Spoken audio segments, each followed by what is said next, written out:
A few years ago, Elon sold nearly $40 billion of Tesla shares and sent the stock plummeting in the process. Could we be due for a repeat in the coming months?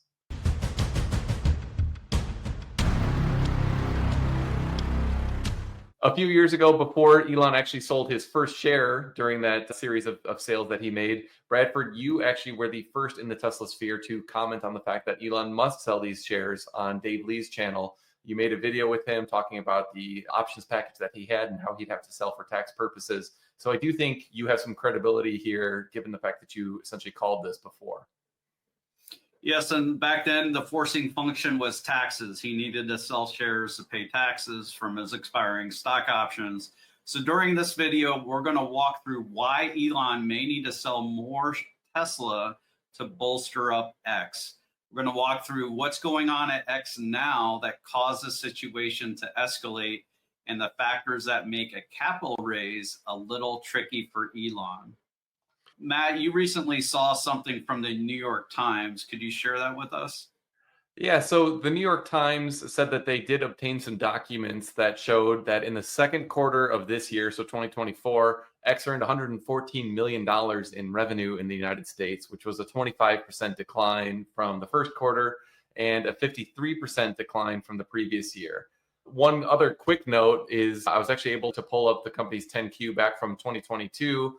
And back in the latest quarter that they reported on, which was Q1 2022, the U.S. revenue at that time was $671.5 million. So that's about an 83% decrease from essentially the pre-acquisition U.S. revenue that Twitter at the time had. Yeah, it's a massive hole they need to plug. Advertisers are on strike. They're boycotting X because of Elon's political views.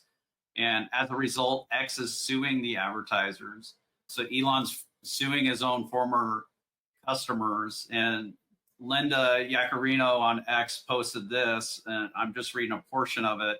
She said that the House of Representatives Judiciary Committee, their report found evidence that shows that GARM, an association of advertisers, and its members directly organize boycotts and use other indirect tactics to target disfavored platforms, content creators, and news organizations in order to demonetize and, in effect, limit certain choices for consumers.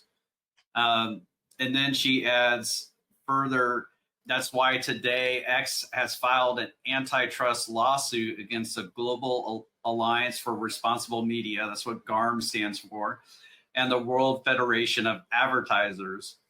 And GARM members CVS Health, Mars, Orsted, and Unilever. She says this is not a decision we took lightly, but it is a direct consequence of their actions. So Matt, suing your customers might be a little challenging for your revenues. What do you think? Yeah, well, maybe it's the next logical step after you tell your advertisers to go F themselves. Go yourself. Is that clear? I hope it is. So, I mean, Elon has had a bit of a hostile relationship with these advertisers. He's been very outspoken, and it's maybe not surprising that they've, to some extent, been cautious about wanting to have their brands associated with some of his more kind of outspoken political views. But that said, the documents that Linda Yaccarino is talking about makes it sound like this is actually maybe quite a bit more damning on behalf of the advertisers, as opposed to Elon just being Elon. And there's that meme of a guy riding a bike and then he like sticks a stick in the spoke and then he starts blaming someone else. Yeah. So it's, it's Elon like sticks the spoke in. The meme would be Elon sticks the spoke in there by saying F you to Bob Iger, and then he says stupid GARM, like taking all our revenue away. Whatever the reason is, we're not going to get to the bottom of it in this video, but it seems that there's a very real hole in Twitter's finances. I was thinking about a year ago or so, Elon was talking about how they're going to get to cash flow break even in the next quarter, the next 2 quarters. We've not heard any more of that talk recently. And instead, what's just popped up recently is this New York Times article about this kind of massive financial hole that they're in. Elon also mentioned about a year ago, it was more than that, it was December 2022, there was a Spaces at the time. So this was right after Elon had this series of sales, sold nearly $40 billion of Tesla stock. We all remember what that did at the time. It was not pleasant as a Tesla shareholder, especially the way that he did it going out into the market. A question at the time was like, are we going to see another 13F filing? Are we going to see more sales coming? Elon said, we don't need any more sales. And then, but he said in the Spaces, at least for 18 to 24 months. And he said, call it early 2025 or something to that effect. We forget that Elon actually said that he would be selling or targeted this date of right around where we are right now, late 2024, going into 2025 in a few months, as a time when he might need some more cash to help Twitter. And I think, or X, I think what's happened in the intervening time is that X's finances have actually gotten worse. So it wouldn't surprise me if he needs to sell sooner or by some method or other, come up with some cash to help shore up X's finances. And Tesla would be a very obvious candidate for where he could get the funds to do that. Confounding this is the other investors in X. So there's a lot of different private equity investors. They know about this lawsuit. They know about this decline in revenues. If it's true, we're guessing it is. And it's a big hold a plug. So 120 billion versus the quarter last year, according to the New York Times. So if you annualize that, and Elon may dispute this exact number, but if you annualize that, that's $500 million a year. We were hearing last year how X had stabilized, and that might have been partly why Tesla stock strengthened going into the summer last year. You know, he may need to raise from investors, but they're not as likely to give him as much as he could have gotten otherwise before this lawsuit, before this recent trouble. The question is, what's this have to do with Tesla shares? And Matt got right into it. He may need to sell $500 million or $1 billion, maybe right on time, or maybe sooner than he expected. He was probably a little more optimistic in December 22, didn't anticipate it would get worse from here. Any thoughts on that, Matt? Yeah, I was just you're estimating when what would you say, like $1 billion per year, something in that neighborhood? Was that what you were? Yeah, 1 to 2 billion might be what he needs to top it off. There are loan covenants that if there's outstanding loans for the Twitter acquisition, now X, they may need to keep it in a certain type of financial shape to keep those loans in place. But what I was thinking was in this open letter that Linda Yaccarino recently posted, she mentioned that this illegal boycott, that, as she termed it, has already cost X billions of dollars in revenue. So I think this kind of math that we're like honing in on is about right. It passes the smell, looking at the magnitude of the losses relative to the pre-takeover. And then Linda's already said that this has effectively cost billions of dollars.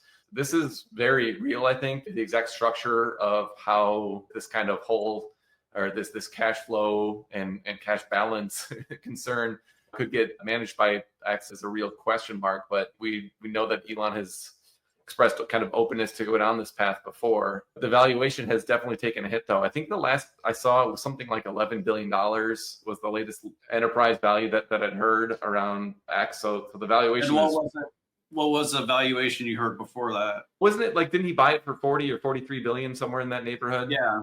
Okay. So we're talking about a 75% hit, which honestly sounds about right. If this was like the height of the peak when he ended up buying this, or at least locking in the price.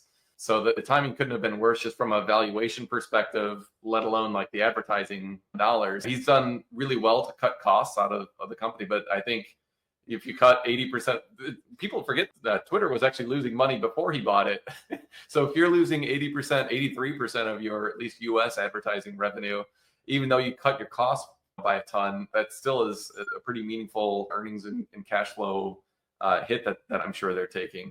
So usage, to pivot a little bit, usage seems like it's constantly hitting new records. They're meeting all-time highs in like usage and all these events they talk about. I think it was the World Cup at first, and then the Olympics, the highest ever viewership or commentary on X. So usage seems to be very high. So like by that metric and free speech and all the stuff that Elon's doing, very successful. But from a business standpoint, from a valuation standpoint, it's a real concern.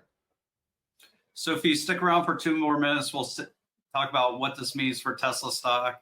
So the bad news is when Elon's selling a stock, there's no like magic block trades where you can do it on the I forget what they call it, that dark trading where you can do it off. Yeah, dark pools. There's no one sitting there with $2 billion that wants to give Elon the exact price that Tesla is trading at now. They'll buy it from him for a discount. So what tends to happen when Elon sells a stock is he just tends to sell it on the market, and it can drive the stock down 5 to 10% potentially. Yeah, I wouldn't be surprised by that. Depending on how much is done and when this happens, it could be over a few days. We don't know how big it is. Linda said it was in the billions of cost. And until X gets on this new trajectory, it may be an ongoing thing. And what's not exciting about this for Tesla shareholders is these shares are going from Elon's hands. And if anyone has diamond hands, I know he sold stock for X and other things, but if anyone has the highest belief in Tesla, it's Elon. So they're going from like the strongest of diamond hands to some marginal buyer who is more likely to sell in the future. So it's going to tend to depress the share price.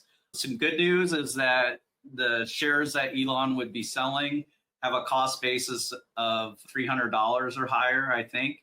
So he wouldn't owe any additional taxes when selling those shares. These are shares that he created when he exercised the stock options in 2021.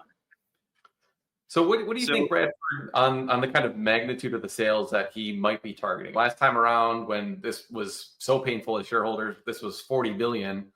I don't get the sense we're talking anywhere near that magnitude to plug at least the near-term holes. But what do you think in terms of the magnitude of the dollars that we could be talking about, and then the kind of impact to share price if you were to sell? We don't have all the information, and even private equity owners, I think they don't have all the information that Elon's looking at as far as the financials. I would be expecting something between 1 and 2 billion in stock. So that's where I'm at with that. Matt, do you think otherwise? No, I think that's right. I don't think he needs like 5 billion, for example. I think that would shore up X for a very long time, probably more. I'm sure like Elon, I think always operates on a burn the boat sort of mentality where he doesn't want to give people more resources than they actually need to finish the job. So I think he wants to stave off bankruptcy, but I don't think he wants to say, oh, good, we've got 12 months of cash cushion now, and so you guys like don't need to worry about it. I think he tends to operate where he'd rather have everyone fearing bankruptcy and losing their jobs, and we need to figure out how to turn this ship around because I'm not going to keep plowing money into it. So even if he ultimately, at the end of the day, would plow more money into it, and I think he would, my sense is he's going to only kind of fulfill a very short-term kind of cash flow need. And then, but it might be $1 to $2 billion, but then 6 months, there could be another 1 to 2 billion. In 6 months, it could be another. So that's my sense. But even in aggregate, it should be much less of an impact than we saw with this previous sale. But I think once we start seeing those 13Fs, or that's not the 13F. What is the document? Whatever it is, when we start seeing those filings. The Form 4, I think. Form 4, that's what it was, yeah. So when we start seeing those Form 4s come across, that could cause some extra panic, and we might see some selling or some additional share pressure, just as I think investors have a little bit of PTSD with going through this just a couple of years ago. So this arose from a question that we got from one of our clients. And so this is a great topic. Appreciate questions like this. So what Rebellionaire.com does is we're a brand of Halter Ferguson Financial. We can help people who are all-in investors that have a heavy concentration in Tesla or NVIDIA. We can create a dividend on your stock by doing covered calls. We can add trimming.